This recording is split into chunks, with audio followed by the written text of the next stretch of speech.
Bonjour à toutes et à tous, ça y est, la phase de poule de cette Coupe du Monde est terminée. Il y a eu de belles surprises encore hier, à commencer par une défaite surprenante du Brésil contre le Cameroun. Un petit exploit qui fait les gros titres au pays de la Seleção. Pour le journal O Dia, cette équipe remaniée par Tite a complètement vacillé et s'est faite étouffer par les Lions indomptables qui, malgré cette victoire de prestige, sont éliminés. Ce matin, le journal Extra se montre très inquiet à cause d'une statistique. Quand le Brésil a gagné ses 5 Coupes du Monde, à chaque fois, les Oriverdés étaient invaincus. Du coup, les journalistes brésiliens espèrent que malgré cette tâche, dans ce parcours 2022, les coéquipiers de Neymar finiront champions. Extra se demande aussi si Tite peut vraiment compter sur ses remplaçants pour le reste de la compétition, alors qu'ils n'ont pas su stopper le Cameroun.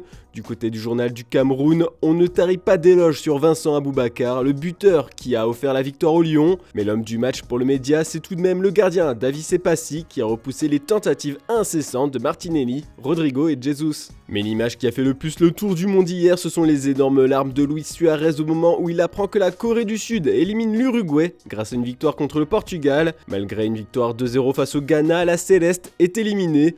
Pourtant, il suffisait de marquer un but de plus et ça passait. L'ascenseur émotionnel fut terrible pour le buteur qui est appelé le diable ou le démon dans divers journaux anglais. En tout cas, les journalistes d'El País Uruguay enragent contre l'arbitrage. Ils estiment qu'il y avait un penalty non sifflé sur Cavani. L'ex-attaquant du PSG et Manchester United, très énervé, est même allé jusqu'à casser l'écran de la VAR en rentrant au vestiaire. Il n'y a pas eu que des malheureux hier soir. Dans un match très animé, la Suisse a pris le dessus sur la Serbie, score final 3-2, la qualification de la Natif et les gros titres de tous les médias du pays ce matin. Édition allemande, française et italienne, ils affronteront le Portugal mardi en 8e. Et les journaux portugais sont déjà prêts et préviennent les coéquipiers de Cristiano Ronaldo que ça ne va pas être facile.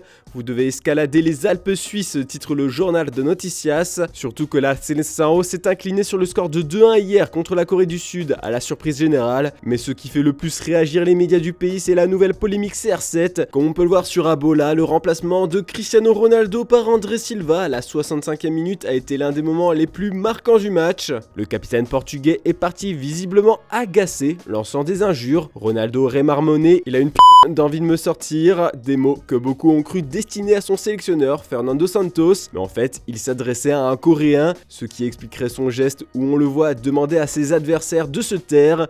Comme le rapporte Ojogo dans son édition du jour, CR7 a immédiatement démenti après le match la polémique qu'il a liée à son sélectionneur. Voilà ce qu'il a dit. Ce qui s'est passé, c'est qu'avant mon remplacement, le joueur sud-coréen m'a dit de quitter le terrain rapidement.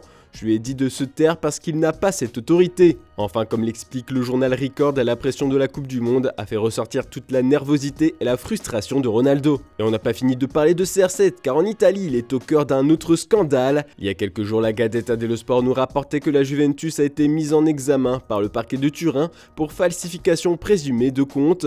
Parmi ces documents se trouvait un formulaire signé par Cristiano Ronaldo et la Juventus, stipulant que le club verserait à l'attaquant portugais 19,9 millions d'euros pendant la pandémie. Un accord qui n'aurait pas été déclaré dans ces chiffres. Eh bien, on en sait encore un peu plus ce matin dans l'édition du jour. CR7 n'aurait pas encore perçu toute la somme promise. La Juve a encore une forte dette envers lui. Il y aurait 3 documents précisément qui incriminent la vieille dame et en parallèle Ronaldo. La première parle d'une prime en cas de départ, la seconde d'une prime à verser fin juillet de cette année et la dernière d'un bonus si Ronaldo était resté au club. Toutes ces dépenses seraient inexistantes dans les comptes du club turinois. Décidément, ça ne sent pas bon pour la Juve. Bon, on ferme cette page Ronaldo, on va parler de ces nations en crise et qui pourraient changer de sélectionneur, surtout du côté des Diables Rouges. Roberto Martinez a annoncé qu'il démissionne de son poste à la tête de la Belgique. Il faut rapidement lui trouver un remplaçant et pour l'instant le favori pour la dernière heure, c'est Thierry Henry.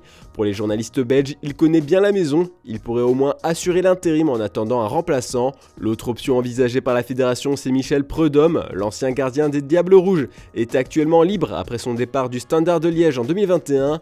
En Allemagne aussi, il y a des doutes concernant Hansi Flick. Ce matin, les journalistes de Bild se demandent s'il est toujours le bon pour mener la Nationalmannschaft loin pendant le prochain Euro, à domicile, alors qu'il a l'air déjà épuisé après 16 mois au poste. Pour l'instant, le manager a catégoriquement refusé de démissionner. Il aurait convoqué ses joueurs à 3h du matin pour les remobiliser à l'approche de la prochaine compétition européenne avec une promesse: nous reviendrons plus fort. Pour terminer, un peu de presse française. Dans son édition du jour, l'équipe met en lumière l'importance de Kylian Mbappé dans le collectif français. Ce sera l'homme à suivre pour battre la Pologne demain, mais on va plutôt s'intéresser à l'interview de Nasser Al-Khelaifi qui remet un énorme coup de pression sur la mairie de Paris. Le président du PSG en remet une couche pour un possible départ du Parc des Princes. Et selon lui, le stade ne vaudrait pas grand chose avec un départ du club pour aller jouer ailleurs. D'après lui, QSI a déjà investi 80 millions d'euros dans la modernisation de l'enceinte et sans la présence du club de foot, la valeur du stade chuterait d'un seul coup. J'ai une question, quelle est la valeur du stade sans le PSG? Ce n'est rien. La mairie doit aussi se demander ce que le club rapporte à la ville de Paris. S'il pense que l'on va investir 500 millions d'euros, on va simplement aller construire un autre stade, a-t-il déclaré. Un scénario non sans fondement, mais qui ne plairait pas non plus aux supporters amoureux du stade historique du PSG. Voilà, c'est tout pour ce samedi, on se retrouve demain matin pour une nouvelle revue de presse. Bonne journée à toutes et à tous et bon 8e de finale.